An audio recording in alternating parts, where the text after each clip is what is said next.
What do graduations and natural gas have in common? Well, as we approach the end of graduation season, and myself having sat through several graduations already, I could tell you that a lot of the same themes that you hear during these graduation ceremonies are really the same themes that you hear when we talk about energy development. That being that graduating and moving up fuels more opportunity, fuels more independence. So too does energy development, right? Taking advantage of natural gas fuels more opportunity, more independence.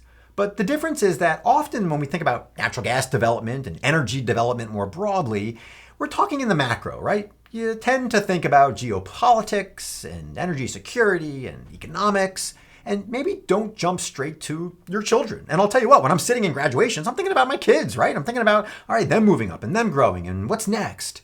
And certainly all of the speakers at all of these graduations, that's where they're at, right? They're saying, hey, for your child, hey, parents sitting there, make sure that your children can take full advantage of these opportunities, take full advantage of this independence that's going to be afforded to them. There's a bit of a reminder for parents to make sure that, hey, if you're doing anything right now that's getting in the way of your children taking advantage of these opportunities and independence, you might want to reform your ways, if you will, a little parenting reform, which again sounds a lot like permitting reform.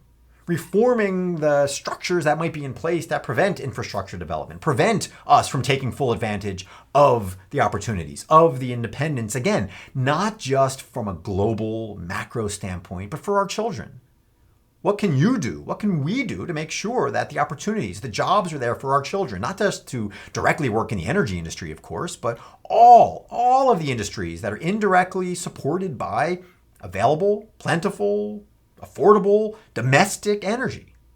That's what we need to be focused on. So too with independence. Again, what can we do to make sure that our children can remain independent, can have all kinds of choices to work where they want to work and do what they want to do and not be at the mercy of potential competitors from other states or other nations who are perhaps doing a more effective job of developing their resources. So again, maybe a bit of a forced metaphor, but it's partly what I do. But at the same time, I'm always looking at this thing from a parental standpoint and saying that, look, all of these things are connected.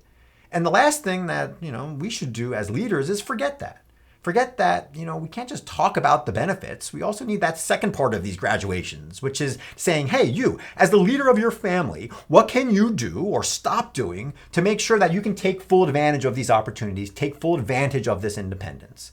And so with that, again, if you are still partaking in graduation season, remember that all of the perks and all of the benefits and all of the great things that come with graduating and moving up, well, they're the same things that we have the potential to do when it comes to natural gas, which fuels more independence, fuels more opportunity, and can fuel the growth and development of our children.